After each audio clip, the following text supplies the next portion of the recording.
again to my YouTube friends and subscribers.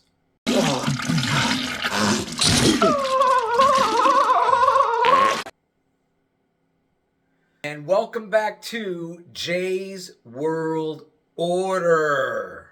I don't care. Well, no one's forcing you to watch this, Lloyd Christmas. Look at me. Look at me. You're one ugly motherfucker. How rude. Yeah, that was rude. Thank you, Stephanie Tanner. Anyway, let's get on with the show.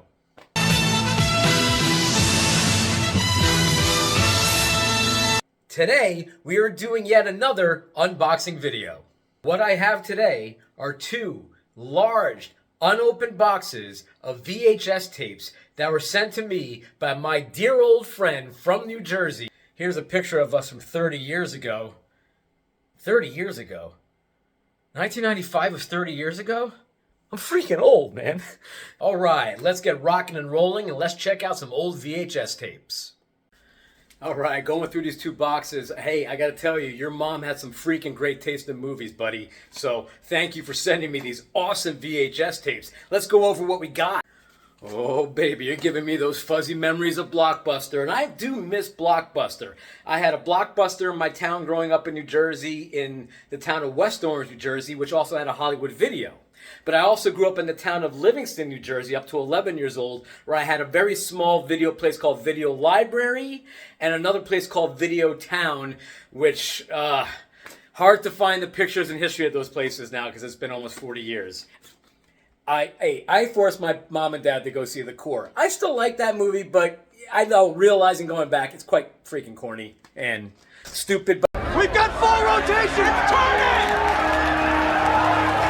it! Stanley Tucci is in it, and anything Stanley Tucci is in, I love, because you know what? I'm part of the Gang, Tucci gang, Tucci gang, Tucci gang, Tucci gang, Tucci gang. These fuzzy Blockbuster memories. They had the previewed VHS tapes that you can get for relatively cheap. I think $10 even for then was a little bit overpriced, especially for a copy of 2 Weeks Notice, previewed without the original sleeve. Give me a joke.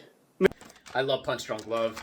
Adam Sandler's one of his best performances he ever had. You're a bad person. You have no right taking people's confidence in your service. You understand? The main reason why I got these VHS tapes is because he made a post about some Disney tapes. And knowing the market of VHS tape collecting, I wanted to see what these Disney tapes that he had that are here, and I want to see if maybe I can flip them. And if they're worth anything of value, I will share it right up here. Now, I'm going to be honest with you. I think Disney is kind of shite, to be honest with you. But if a lot of people love these films all these years, then all the power to them. If they find enjoyment, hey, it's made billions of dollars, these freaking movies. So obviously they were doing something right up until pretty much recently, the last 5 years. But I know Beauty and the Beast was a classic. I like it. I like the songs from it. Yada, yada, yada. This is honestly probably my favorite animated Disney film, next to maybe... No, this is probably it. I like Finding Nemo, DreamWorks. This is the best one, in my opinion. Except for Ellen DeGeneres. She freaking annoyed me in it. I saw this in the movie theaters in 1995. Like, every theater was packed. I saw it like in upstate New York, in like a nothing town.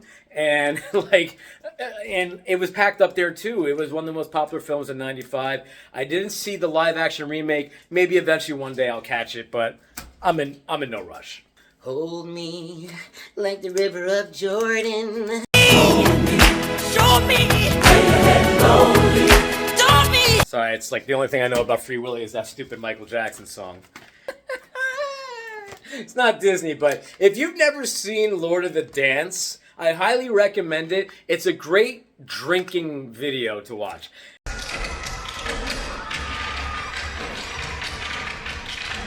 Okay, it's a classic. It's not in the greatest condition, but this might have some value to it. I think these are all original casings, so, you know, these are all... Oh, man. Bro, what's your mom watching?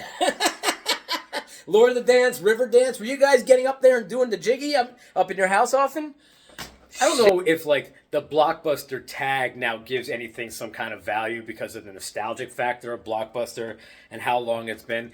I'll be honest with you, Blockbuster for me wasn't the greatest video store. The best video stores, to be frankly honest with you, had the porn section. Not because they had the porn section. You just knew that that video store, you were just going to get a lot of off-the-cuff stuff in that place. Like Kim's Underground in Greenwich Village, New York. I used to go to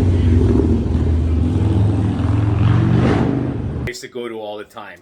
But Blockbuster, what really drew me there, besides getting all the new release movies that would come out, was the video games, man. Just renting video games and Super Nintendo, Genesis, Nintendo, and PS1 before I stopped renting games from Blockbuster. But Real. You'd rather be playing video games. You can rent them from Blockbuster. They've got more of the coolest new... I discovered so many games from Blockbuster because of that rental stuff there. But this looks like it might be good. This is a special edition of Shrek. I know it has all the Blockbuster stuff on it, but I don't know.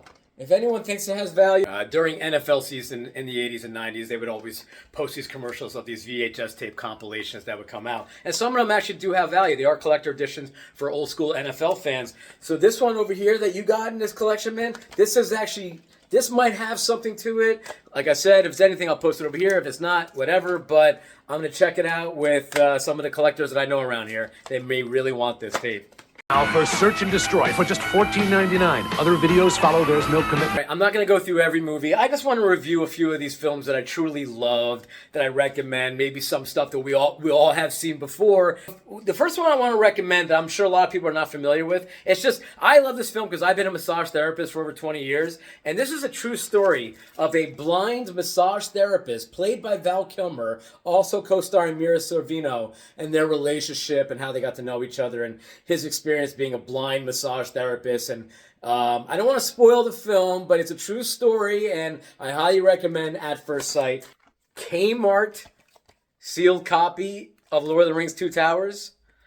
Boy, $16 VHS tape at Kmart. Well, wonder why they're out of business. Really? Kmart sucks. Honestly. Hey, it's freaking Rex Manning Day. The biggest pervert in that record store.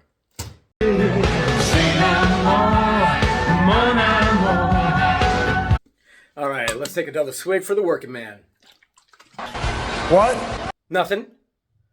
Yeah, all of these I saw in the movie theaters. Except for, I don't know if I saw Lethal Weapon 1 in the movie theaters, but I know I saw it when I was like 7 years old. And, you know, my parents basically never gave me any parental guidance on watching films. So I watched a lot of inappropriate stuff growing up. That's how I turned out to be so normal and stable today.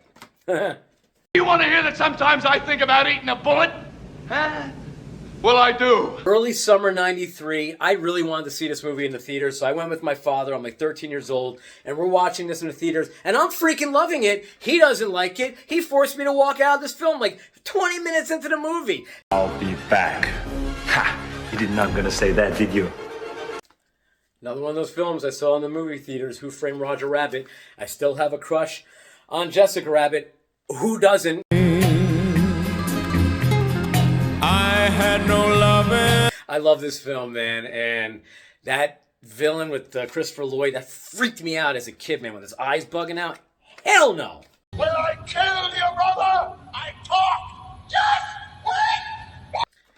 Saw this 3 times in one summer because I loved Independence Day when it first came out. Summer '95, saw it while I was in summer camp with all my friends in camp, and we were just screaming to go see this movie until we finally went to see the movie, and we were just rabid. We took over the whole movie theater, and we had the time of our life. Then I went back twice again that summer. Hello, boys! I'm back! There's only one other movie I saw more than this in the movie theaters in one summer, and that was Forrest Gump, which I saw 4 times in the summer of 1994. Seeing this in the movie theaters for the first time, I was like 10 years old. I still like cried my brains out and everything because I understood the content.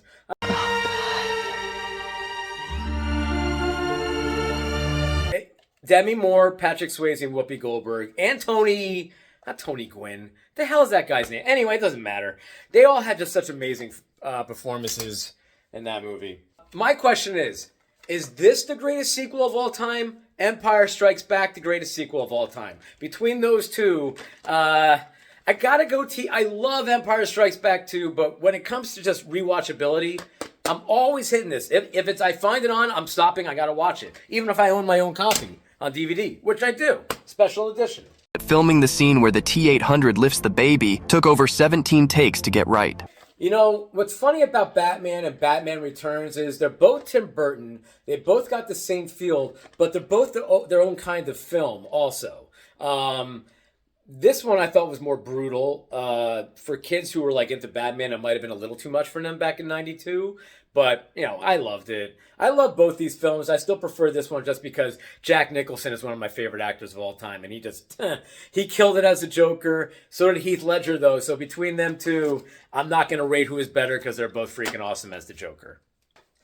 If you've never seen it, I'm going to tell you right now, this one has one of the greatest endings of any movie ever. You're just like, you're so pumped at the ending of this. So highly recommend Last of Mohicans. You know, it's a sad film. It's a tough film to watch in a lot of parts, but it's a love story too. But it's, you know, Daniel Day-Lewis, man, one of the greatest actors of all time. Daniel Day-Lewis is well known for going to extremes in preparation for his roles. Hunting and fishing and living off the land for several months prior to shooting. He was treated for claustrophobia and mild hallucinations after this movie wrapped. Saw this twice in one summer, and that's The Fugitive. This is actually personally my favorite Harrison Ford film.